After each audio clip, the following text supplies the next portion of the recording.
5ই আগস্টের পরে যে সরকার গঠিত হয়েছে সেই সরকারে আমাদের যারা নবীনরা ছিলেন, আমাদের ভাইরা ছিলেন, তাদের বিরুদ্ধেও আনফরচুনেটলি গত 1.5 বছরে দুর্নীতির অভিযোগ উঠেছে।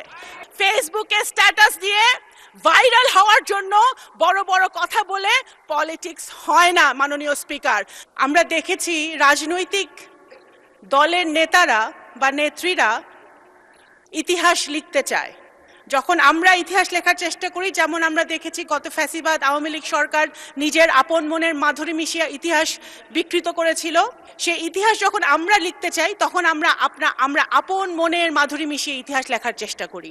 আমি মনে করি বাংলাদেশের ইতিহাস, মুক্তিযুদ্ধের ইতিহাসবিদদের লেখা উচিত, তাহলে বোঝা যাবে কার কখন কিভাবে কোন সময় কোন ভূমিকা ছিল। রাষ্ট্রপতির ভাষণ, কোন রাষ্ট্রপতির ভাষণ? রাষ্ট্রপতি সেই রাষ্ট্রপতি যে রাষ্ট্রপতি আমাদের জুলাই যোদ্ধারা যারা শহীদ হয়েছেন, যাদের রক্ত দিয়েছেন 17 বছর ধরে, যে সকল বিএনপির নেতাকর্মীরা প্রাণ দিয়েছে, গুম হয়েছে, খুন হয়েছে, তাদের রক্তের বিনিময়ে আমরা যে 5ই আগস্ট পেয়েছিলাম, তারপরে যে ইন্টারিম সরকার এসেছিল ডক্টর ইউনূসের নেতৃত্বে, সেই সরকার যেই রাষ্ট্রপতি শপথ পড়িয়েছিলেন সেই রাষ্ট্রপতির ভাষণ, এবং সেই সরকারে আমাদের যারা এখানে সামনে বসে আছে আমার ছোট ভাইরা, তারাও ওই সরকারের সদস্য ছিলেন। যদি রাষ্ট্রপতি অবৈধ হয়, যদি রাষ্ট্রপতির ভাষণ অবৈধ হয়, তাহলে তৎকালীন সরকারও কিন্তু অবৈধ হয় নাকি সেটা ভেবে দেখতে হবে। কোন রাষ্ট্রপতি? সেই রাষ্ট্রপতি যেই রাষ্ট্রপতি এই মজলুম, আজকে আমাদের মাননীয় বিরোধী দলের নেতা উনি সবসময় একটি কথা বলেন যে এই সংসদ মজলুমদের সংসদ। সত্য কথা, 100% সত্য কথা। এই সংসদে গুম থেকে ফেরত আসা সংসদ সদস্য আছে, এই সংসদে আয়নাঘর থেকে ফেরত আসা সংসদ সদস্য আছে, এই সংসদে ফাঁসির কেষ্ট থেকে ফেরত আসা সংসদ সদস্য আছে, হাজার হাজার মামলা মাথায় নিয়ে তারা জেল খেটেছে সেই সংসদ সদস্য আছে। সুতরাং এই ইটস এ ইউনিক পার্লামেন্ট। অবশ্যই এই মজলুম কারা আমাদেরকে মজলুম বানিয়েছিল? গত ফ্যাসিবাদী সরকার যারা আমাদেরকে মজলুম বানিয়েছিল, সেই মজলুমের পার্লামেন্টে মজলুম দ্বারা নির্বাচিত রাষ্ট্রপতি এসে যখন ফ্যাসিবাদের বিরুদ্ধে কথা বলে, গুম খুনের বিরুদ্ধে কথা বলে, গণতন্ত্রের পক্ষে কথা বলে, শহীদ জিয়ার পক্ষে কথা বলে, বেগম খালেদা জিয়ার গুণগান গায়, বিএনপির গুণগান গায়, সেটা অবশ্যই আমাদের আন্দোলনের সার্থকতা মাননীয় স্পিকার। এখন আপনারা বললেন ভাই, এখন বিএনপি এমন একটি রাজনৈতিক দল মাননীয় স্পিকার, যেই দলের উপরে বাংলাদেশের জনগণের আশা ভরসা। সুতরাং বিএনপিকে ক্রিটিসাইজ হবে সেটা আমরা জানি। বিএনপি এমন একটি দল যেই দলের নেতাকর্মীরা সেই দলের নেত্রীর মতো আপোষহীন হয়ে একদিনের জন্য আইডেন্টিটি গোপন করে রাজনীতি করে নাই।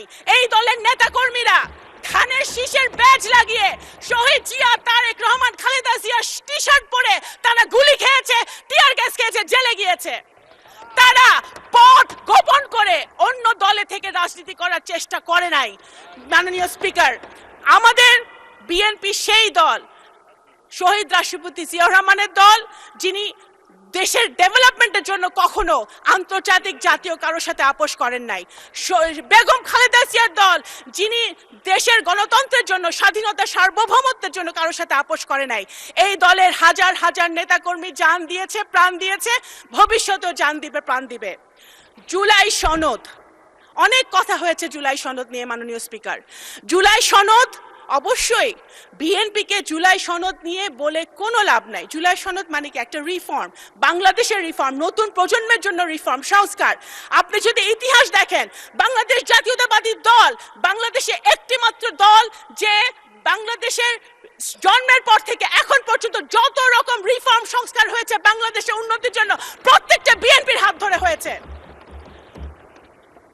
খাল খনন, গার্মেন্টস শিল্প, পার্লামেন্টারি ডেমোক্রেসি, তত্ত্বাবধায়ক সরকার থেকে শুরু করে নারী শিক্ষা, সব কিছুর পিছনে ছিল বিএনপির হাত, দেশনেত্রী বেগম খালেদা জিয়া এবং শহীদ জিয়ার হাত। এবং এখন যেটা হচ্ছে reform, family card, farmers card, আমাদের নতুন প্রজন্মের জন্য কাজ, এই সব কিছুই হচ্ছে জনাব তারেক রহমান বিএনপির হাত দিয়ে, যেটার আপনারাও সুফল পাবেন ইনশাল্লাহ বিরোধী দলের নেতৃবৃন্দ। সুতরাং বিএনপিকে জুলাই সনদ বাস্তবায়ন হবে না সেটা বলে লাভ নেই, বিএনপির হাত দিয়ে জুলাই সনদ বাস্তবায়ন হবে ইনশাল্লাহ। এবং মাননীয় স্পিকার, শুধু এই যে সকল অন্যায়, অত্যাচার, অবিচার বাংলাদেশের মাটিতে হয়েছে, জুলাই অভ্যুত্থানে যারা শহীদ হয়েছে, আমাদের যারা গুম হয়েছে, যারা খুন হয়েছে, তাদের বিচারও বিএনপির হাত দিয়ে হবে ইনশাল্লাহ বাংলাদেশের মাটিতে। মাননীয় স্পিকার, আমরা খুশি, আমি ব্যক্তিগতভাবে আমি একজন রাজনৈতিক কর্মী হিসেবে খুশি হয়েছিলাম যখন আমাদের দেশের ছেলেমেয়েরা মাঠে নেমেছিল কোটার আন্দোলনে, একটা ইস্যুকে কেন্দ্র করে, দেশকে ভালোবেসে। আমরা সেটা খুশি হয়েছিলাম, কারণ আমরা সবসময় বলে আসছিলাম যে এই দেশের নতুন প্রজন্ম রাজনীতি পছন্দ করে না, দেশকে ভালোবাসে না। সেটা জুলাই অভ্যুত্থান মিথ্যা প্রমাণ করেছে। কিন্তু আমরা এটাও দেখেছি জুলাই অভ্যুত্থানের পরে, 5ই আগস্টের পরে যে সরকার গঠিত হয়েছে, সেই সরকারে আমাদের যারা নবীনরা ছিলেন, আমাদের ভাইরা ছিলেন, তাদের বিরুদ্ধেও আনফরচুনেটলি গত 1.5 বছরে দুর্নীতির অভিযোগ উঠেছে। এটা কিন্তু মাননীয় স্পিকার, যখন আমরা নতুন বাংলাদেশের কথা বলি, নতুন অভ্যুত্থানের কথা বলি, নতুন প্রজন্মের কথা বলি, তখন আমরা এই জিনিসটা আশা করি না। আপনারা শুধু ফেসবুকে স্ট্যাটাস দিয়ে ভাইরাল হওয়ার জন্য বড় বড় কথা বলে পলিটিক্স হয় না মাননীয় স্পিকার।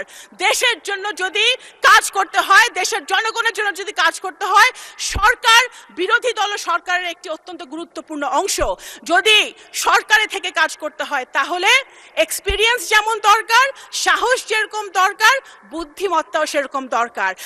বিএনপি এমন রাজনৈতিক দল যে ফেসবুকে রাজনীতি করে না, তারা রাস্তায় গুলি খেয়ে তারা রাজনীতি করে, শুধু বট বাহিনী দিয়ে, স্ট্যাটাস দিয়ে, মানুষকে ছোট করে, আজে বাজে কথা বলে ভাইরাল হয়ে রাজনীতি হয় না। যদি 71 সালে ফেসবুক থাকতো, যদি 71 সালে সোশ্যাল মিডিয়া থাকতো, তাহলে হয়তো দেশ স্বাধীন হতো নাকি আমরা জানি না মাননীয় স্পিকার।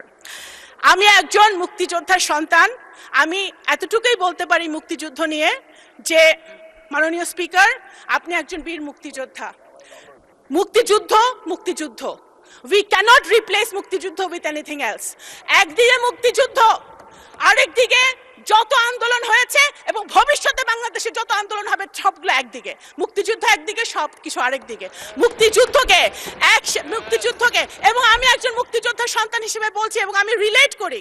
আমার সামনে বসে আছে যারা, নাহিদ বসে আছে, আমাদের হাসনাত বসে আছে, যারা মাননীয় সংসদ সদস্যরা বসে আছে, আই এম সরি, আমি ওদের সেন্টিমেন্টকে আমি রিলেট করি। আমরাও চাই আমিও চাই যে আমাদের সন্তানরা একটি নতুন বাংলাদেশে বসবাস করুক, যে বাংলাদেশে আইনের শাসন থাকবে, খুনের বিচার হবে, ন্যায় বিচার প্রতিষ্ঠা হবে, বাংলাদেশ গুণগতভাবে উন্নয়নের শিখরে উঠবে। সেটা ইনশাল্লাহ আমরা যদি ঐক্যবদ্ধ থাকি, কাদা ছড়াছড়ি না করি, আমাদের এই পার্লামেন্ট থেকে ইনশাল্লাহ সূচনা হবে ইনশাল্লাহ। আসসালামু আলাইকুম। ধন্যবাদ মাননীয় স্পিকার। ধন্যবাদ মাননীয় প্রতিমন্ত্রী।